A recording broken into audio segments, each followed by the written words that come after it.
नमस्कार दोस्तों, आज पूरे स्वतंत्र तरीके से आज़ादी के 75वें स्वतंत्र दिवस पर आपके साथ अपनी बातें, मन की बातें, दिल के उद्गार की शेयरिंग कर रहा हूं। निश्चित रूप से हर घर तिरंगा, हर व्यक्ति को तिरंगा फहराना चाहिए। सिर्फ 75वें स्वतंत्रता दिवस में नहीं, 76, 77, 78 और जब तक उसका जीवन है, जब तक उसको लगता है कि तिरंगा फहरा करके हम अपने देश की आन मान शान के लिए कुर्बान होने की ज़रूरत नहीं है। सिर्फ आप अपनी जिम्मेदारियों का ईमानदारी से निर्वहन करें, एक व्यक्ति नहीं, एक नागरिक की तरीके करिए। आज़ादी हमें 1947 को ही मिल गई थी। ये बात बचपन से हम लोग स्कूल के कार्यक्रम से लेकर के आज बड़े हो गए हैं, शिक्षक हो गए हैं, हमेशा सुनने जानने को मिली है। हर बार स्कूल में गए हैं, कुछ बूंदी मिली है और स्वतंत्रता से ज़्यादा आनंद बूंदी खाने का था, क्योंकि हमारी समझ और सोच वहीं सीमित थी। मित्रों, आज देश तो आज़ाद हो गया संवैधानिक तौर पर, यह बात बिल्कुल सबको भली भांति मालूम है, लेकिन क्या हम मानसिक रूप से आज़ाद हुए हैं? जरा इस बात को गौर से सोचिए। क्या हम जातीयता, क्षेत्रीयता, लिंगवाद, संप्रदायवाद, क्षेत्रवाद, इन सब से भी आज़ाद हो पाए? क्या हम अमीरी गरीबी की रेखा जो हमारे बीच में है, बेहतर और कमज़ोर अच्छे कपड़ों के बीच में जो हमारे अंदर एक अंतः मन से अजीब सा भाव होता, बेचारे, क्या हम इससे आज़ाद हो पाए? ज़रूरत थी निश्चित रूप से संवैधानिक तौर से आज़ाद होने की। ऐसा नहीं मैं कह रहा हूं कि आज़ादी की ज़रूरत ही नहीं थी, लेकिन आज़ादी उन्हें मिली जो आज हमारे बीच नहीं है। मेरी बात को बहुत ईमानदारी से सुनिएगा, थोड़ा सा तवज्जो दीजिए कि आज़ादी उन्हें मिली जिन्हें आज़ादी की ज़रूरत थी, और वो आज हमारे बीच नहीं है। जिन्होंने आज़ादी के लिए जंग की, युद्ध किए, अपना खून बहाया, अपनों के ही द्वारा बरसाए गए डंडे अपने शरीर पर बर्दाश्त किए। दरअसल आज़ादी मुझे मिली, आज़ादी से पैदा होने वाले, आज़ादी के बाद पैदा होने वाले लोगों को आज़ादी मिली है, जिन्होंने आज़ादी के पहले गुलामी का ही दंश नहीं झेला। अगर हम बरसात में भीगे नहीं, ठंड से ठिठुरे नहीं, तो हमें गर्म कपड़ों की गर्माहट का एहसास कहाँ होगा?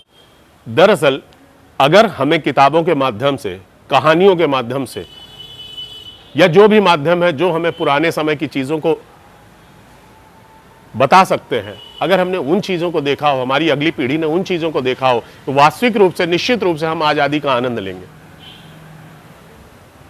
आज़ादी अपने घर का कूड़ा दूसरे के दरवाजे फेंक देना, पान खा करके, मसाला खा करके कहीं पर थूक देना, किसी को भी भद्दे अपशब्दों से सार्वजनिक स्थान पे बोलते रहना, महिलाओं का सम्मान न करना, दिव्यांगों का सम्मान न करना, बूढ़े बुजुर्गों, गरीब लोगों के प्रति एक गलत भावना रखना, मैं समझता हूं उस आज़ादी की जितनी ज़रूरत थी, उससे ज़्यादा ज़रूरत इस आज़ादी की है कि हम अपनी मनः स्थिति में कोई भी वर्ण व्यवस्था नहीं, कोई भी जात व्यवस्था नहीं, कम से कम मैं तो कर सकता हूं ना, आप भी कर सकते हैं। जितने लोग मेरे वीडियो को देख रहे हैं, जितने लोग जानने की कोशिश कर रहे हैं या जान रहे हैं, कम से कम वो लोग करें।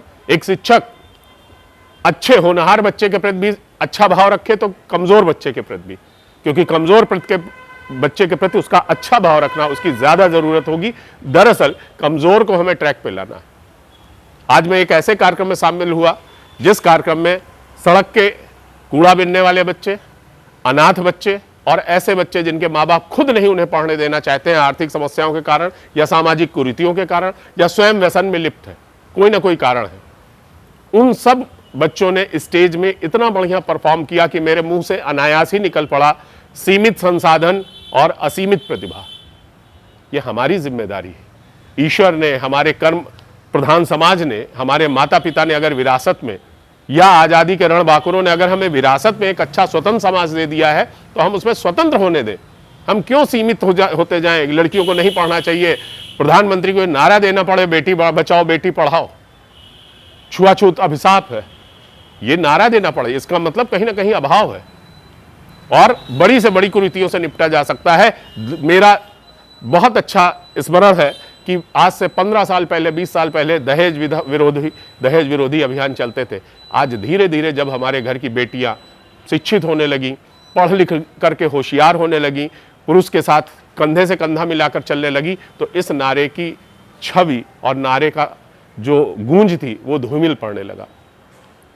आज हम प्रण लें 1947 के इस 75वें स्वतंत्रता दिवस पर शब्द क्रांति लाएं। जिस प्रकार से कुछ शब्दों से व्यक्ति के अंदर एक बड़ी जबरदस्त ऊर्जा का संचार होता है, उसी तरीके से हम ऐसे शब्दों का प्रयोग करें, ऐसी चीजों का प्रयोग करें जैसे सरफरोशी की तमन्ना अब हमारे दिल में है, देखना है जोर कितना बाजुए कातिल में है। जिसने भी कहा, चर्चा में तो यही है कि रामप्रसाद बिस्मिल जी ने कहा, जबकि यह बिस्मिल अजीमाबादी का है और इसका मतलब यही है कि हमारी सर कटाने की इच्छा है, हम सर कटाना चाहते हैं। एक कातिल जो सर काटना चाहता है उसके देखना है जोर कितना बाजुए कातिल में है। आप ये सिर्फ 2 लाइन सुन रहे हैं, 2 लाइन देख रहे हैं, लेकिन उस जोश और जज्बे की गर्भ में जाकर के देखिए कि इन शब्दों ने जितने लोग रहे होंगे उस समय जब शिक्षा का अभाव, साक्षरता की दर कम, संचार के साधन लगभग शून्य, अखबार छापने और पढ़ने पर भी नई तरीके की समस्याएं थी, उस समय इस तरीके नारों ने लोगों के अंदर एक नई जिंदा रहने की, संघर्ष करने की, अपनी बातों को बुलंदियों तक पहुंचाने की और स्वतंत्र होने की इच्छा का मान रखा। मैं आज इस स्वतंत्रता दिवस पर अपने नए युवा साथियों से भी यह अपील करना चाहता हूं कि जिस समय हम ब्रिटिश हुकूमत के गुलाम थे, हमारी अर्थव्यवस्था को ब्रिटिशर्स ने पूरी तरीके से कब्जा कर रखा था। यानी हमारे देश में चलने वाली रेल, सार्वजनिक सेवाएं सब ब्रिटिश हुकूमत की अर्थव्यवस्था के लाभ का साधन था। तब हम अपना विरोध करने के लिए ब्रिटिश संसाधनों को आगजनी के हवाले कर देते थे, नुकसान पहुंचाते थे और ऐसा मानते थे कि ये हमारे ही शोषण द्वारा कमाया गया धन है जिससे ये सब व्यवस्थाएं संचालित हो रही। लेकिन मित्रों, आज हमारी जिम्मेदारी यह है कि आज हमारी अर्थव्यवस्था पे कोई भी ब्रिटिश अर्थव्यवस्था हिस्सेदार नहीं है।